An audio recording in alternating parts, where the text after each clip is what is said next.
Angeles Artist Suzanne Adelman.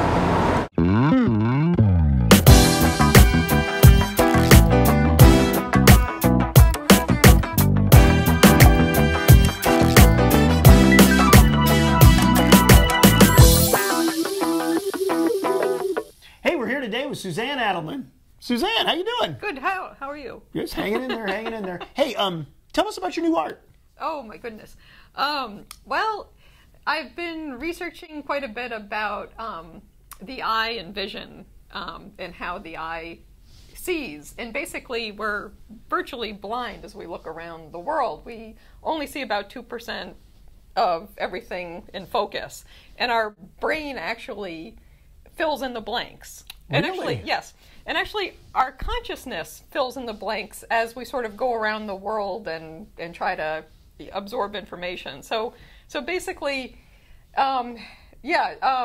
we tend to have a good sense of memory and a good sense of idea space. But when it comes to metric space and just taking in information, our brains are always constructing and manipulating what we see. I noticed, like, I had some friends who were doing this project on a roof, and I remember looking, and I took a picture, but when I looked at the picture, I felt like, God, I was able to see them so much closer just looking. So what you're saying is I'm optically able to imagine it so well that I zoom in without really zooming in. Mm-hmm. Wow. Yeah.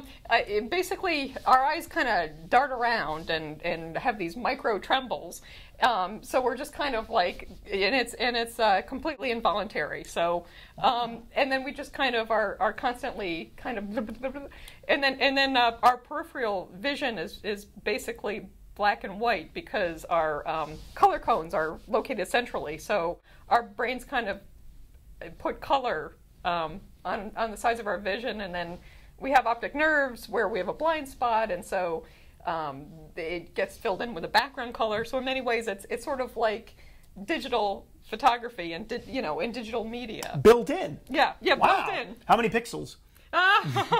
Hey, that's a good question. So your work is basically concentrating on focused on one tiny area with a blur beyond, and you're actually recreating what if we were seeing as we see without an imagination, what we would actually see. Yes. So is the crux here that you're interested in illustrating scientific theory? There was always a sense, I don't know, it felt like when digital media was first starting, oh, it's constructed, photos are manipulated.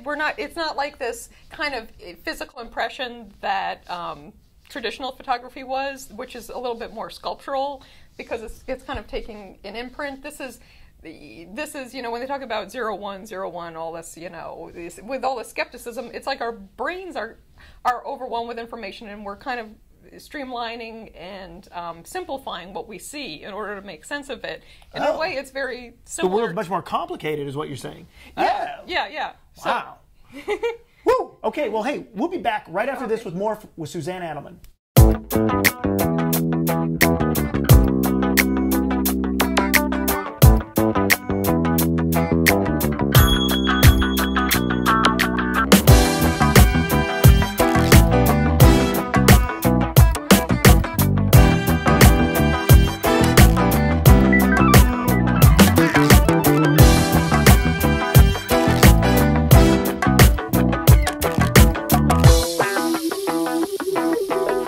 With Suzanne Adelman. Hey, Suzanne, where's your studio? Where do you make art? What part of town? It's in the Rampart area. Rampart? Yeah. That's like the hood. Yeah. It's sort of like technically, it's just off of Rampart, and it's sort of like technically in Echo Park, Silver Lake, Rampart. It's funny because, like, I'm an Angelino, LA, and I'm used to all this stuff, but people who don't live in LA, it's like New Yorkers are always like, oh, Brooklyn, Queens, like, and it's supposed to, and we who don't live there are supposed to know. Oh yes, I know all the nuances of Crown Heights and Brooklyn, all that crap, right? But see, you're saying Rampart, and I know right away, and I'm not going to explain it to the rest of the art world, to the rest of New York, what the fuck Rampart means. If you don't know, too bad, too bad. She could be living there. Rampart could be Beverly Hills, right? Rampart could be the ghetto. It is, but woo, okay. So you live in Rampart. You live and work in Rampart? I've lived in the same apartment in Eagle Rock since we moved here in '98 and pay $50 more per month than I did in '98. In '98. Woo! Put that in your New York condo pipe and smoke it. All right. So, what do you think about the LA art world? How is it different from since 1998 to now?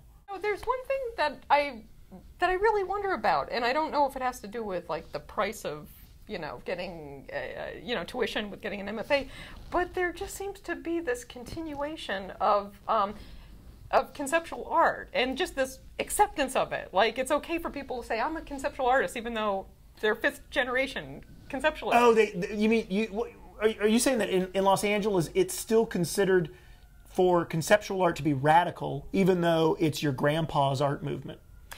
Yeah, like if you were to say you're a conceptual artist, it's like, oh, good. That means you're, you have. That's not me, baby.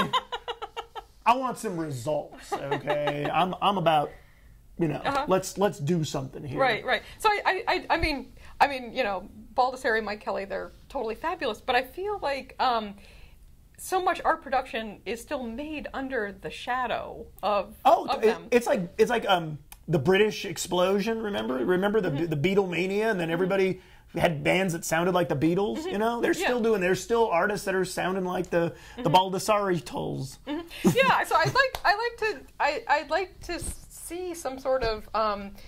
Rather than an acceptance of it, maybe just a rebellion. Do you think our local academies are to blame for just telling people this is how we make art? Now cookie cutter it like this and tweak it a little and make it your own, and you'll get your degree. Do you see a lot of that? Yeah, I mean, I think it's almost like this acceptable career path. So people don't break with it. It's sort of like the formula which gives you a career and gets you into the galleries and not anymore. Not anymore. Hey, thanks for joining us today, Suzanne Adelman. Oh, thank you. Thanks. Goodbye. See you later.